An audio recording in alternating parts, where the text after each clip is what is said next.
अस्सलामु अलैकुम या अली मदद। मां हिन वक़्तु कराची जे इलाइक़े में मौजूदु आहियां। हीअ आहे मोखीअ जी मज़ार या मोखी जो क़ब्रिस्तान। ही अंदरि हिन मक़बरे में हिकिड़ी मज़ार आहे, पर हिते कंहिंजो बि नालो वाज़िह न आहे। असीं पहिरियां बि आया हुआसीं ऐं मालूमात कंदा मुख़्तलिफ़ माण्हुनि खां, जिन चयो त इहा ई मोखी जी मज़ार या मोखी जो क़ब्रिस्तान आहे। सो हिन खां पहिरियां असीं वियासीं गॾाबी इलाइक़े में मतारनि जूं क़बरूं जेके जबल ते ठहियल हुयूं, पर उते को बि रस्तो सही कोन हुयो, न को नालो, को निशान, का तारीख़ वात न।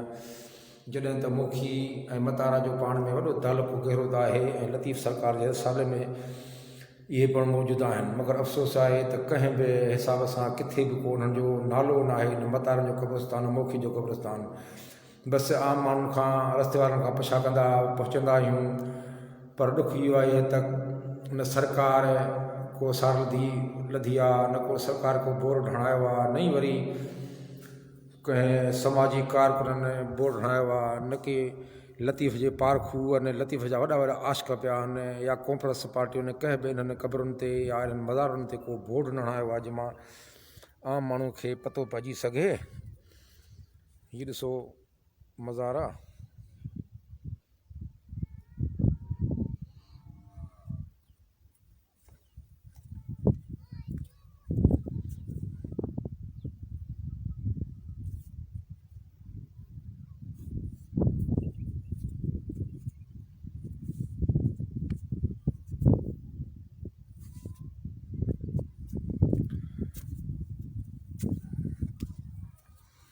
बाक़ी मोखी ऐं मतारनि जे क़बरुनि में या मज़ारुनि में वॾो पंध आहे, फ़र्क़ु आहे।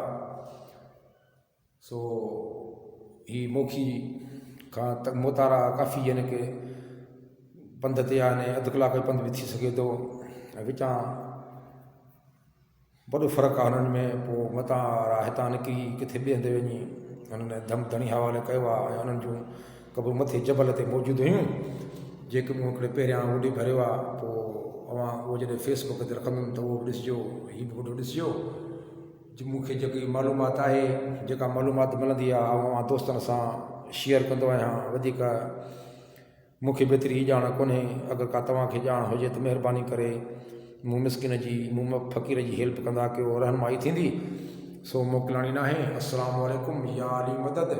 मर फ़क़ीर मोखी जो क़ब्रिस्तान, कराची सिंध। या अली मदद। ख़ुदा हाफ़िज़। अल्लाह भाई भाई बार दिल दुआ में यादि कजो। ख़ुदा हाफ़िज़।